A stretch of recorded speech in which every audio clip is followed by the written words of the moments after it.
This is the story of the most bizarre collaboration in automotive history, and somehow, it created one of the fastest cars nobody remembers.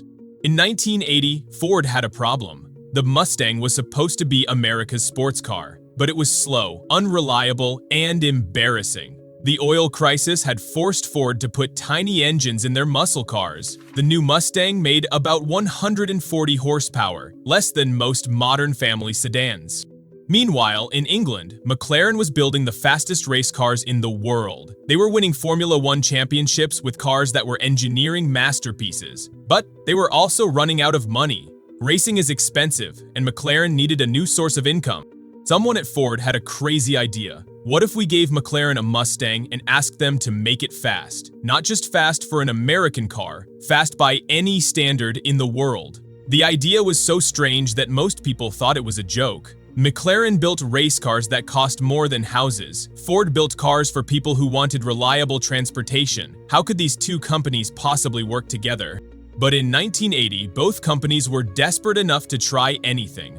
The project started with a simple question. Could you take a regular Mustang and turn it into a supercar? Not by changing the engine or the body, but by applying Formula One engineering to every single component.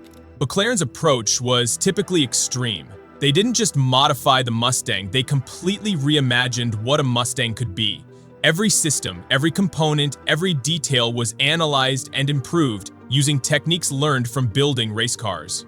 The engine was still Ford's 5-liter V8, but McLaren rebuilt it completely. They changed the pistons, the camshaft, the intake system, and the exhaust. They added a turbocharger system that was more complex than anything Ford had ever attempted. The result was over 400 horsepower, nearly 3 times what a regular Mustang made. But power was just the beginning. McLaren also redesigned the suspension, using knowledge from Formula One. Instead of the basic setup that came from the factory, the M81 had adjustable coilovers, anti-roll bars, and geometry that had been tested in wind tunnels. The brakes were massive, bigger than what you'd find on most sports cars of the era. McLaren knew that making a car go fast was only half the challenge. Making it stop safely was just as important. The body looked like a regular Mustang from a distance, but every panel had been modified. The front air dam was deeper, the rear spoiler was larger, and there were air intakes and vents everywhere. These weren't just for show. Every modification served a specific aerodynamic purpose. Inside, the M81 was stripped down like a race car. Racing seats, roll bar, and instruments that looked like they belonged in a Formula One car. This wasn't a comfortable cruiser, it was a track weapon that happened to be street legal. The first prototype was finished in late 1980, and the test results were shocking. The M81 could accelerate from 0 to 60 miles per hour in under 4.5 seconds. That was faster than Ferrari's best sports car of the time. It could reach a top speed of over 170 miles per hour, making it one of the fastest American cars ever built. But speed wasn't the most impressive thing about the M81. What really shocked people was how it handled. While regular Mustangs were known for sloppy handling and unpredictable behavior, the M81 cornered like a race car. It could change direction instantly, brake in incredibly short distances, and maintain control at speeds that would terrify most drivers.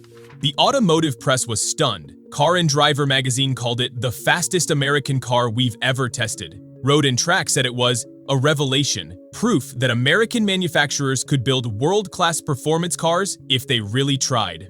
But there was a problem. Actually, there were several problems.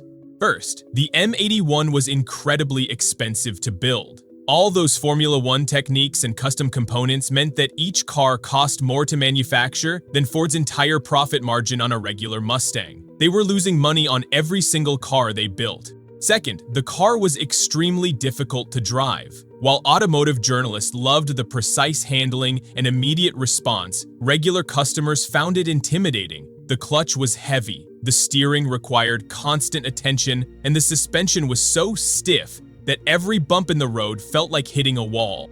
Third, reliability was a constant issue. The highly modified engine and complex turbo system were prone to failures. The advanced suspension components needed frequent adjustment and replacement. Customers were spending more time at the dealership than on the road. Ford had created an amazing car, but it was a car that nobody wanted to buy. Or rather, the people who wanted to buy it couldn't afford it, and the people who could afford it didn't want the hassles that came with it.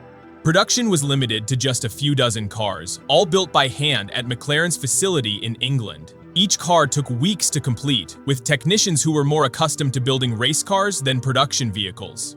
By 1982, the Mustang McLaren M81 program was officially dead. Ford pulled the plug after building fewer than 250 cars. The partnership that was supposed to revolutionize American performance cars had become one of the most expensive failures in automotive history.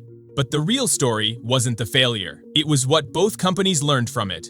For Ford, the M81 was a wake-up call. They realized that American customers didn't just want fast cars, they wanted fast cars that were reliable, comfortable, and affordable. The M81 was incredibly fast, but it was also incredibly impractical for anyone who wasn't a professional race car driver. McLaren learned something different. They discovered that their Formula One expertise could be applied to road cars, but only if they controlled the entire process, from beginning to end. Working with another manufacturer meant compromising their standards, and compromise was something McLaren wasn't good at. The surviving M81s became instant legends. Car collectors who understood what they were looking at recognized them as some of the most advanced American cars ever built. The combination of McLaren engineering and Ford V8 power created something that was truly unique. The M81's influence on Ford was more subtle, but ultimately more important than its immediate commercial failure. When Ford developed the SVT Cobra in the 1990s, they applied many of the same principles that McLaren had used on the M81. Better suspension geometry, more precise steering, improved aerodynamics, all concepts that trace back to the collaboration with McLaren. For McLaren, the M81 experience was equally valuable. It taught them that they could successfully build road cars, but only by maintaining complete control over the design and manufacturing process. This lesson directly influenced McLaren's decision to start their own road car program in the 1990s. The McLaren F1 supercar was, in many ways, everything the M81 should have been. Looking back, the M81 was ahead of its time in almost every way. It had performance that wouldn't become common until the 1990s, handling sophistication that most cars still don't match today, and build quality that was obsessive even by modern standards. But it was also a car that existed in the wrong decade. In 1980, American buyers weren't ready for a $50,000 0-cents Mustang that required racing-level skill to drive safely. They wanted cars that looked fast and sounded impressive, but were still comfortable and reliable for daily use. Today, the surviving M81s are worth hundreds of thousands of dollars, not just because they're rare, but because they represent a unique moment in automotive history. They're proof that American manufacturers could build world-class performance cars when they really tried.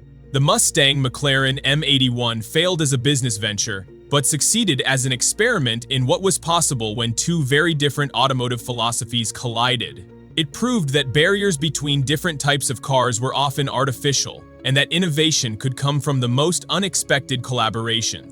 In the end, the M81's greatest achievement wasn't its speed or its handling. It was showing both Ford and McLaren what they were capable of when they pushed beyond their comfort zones.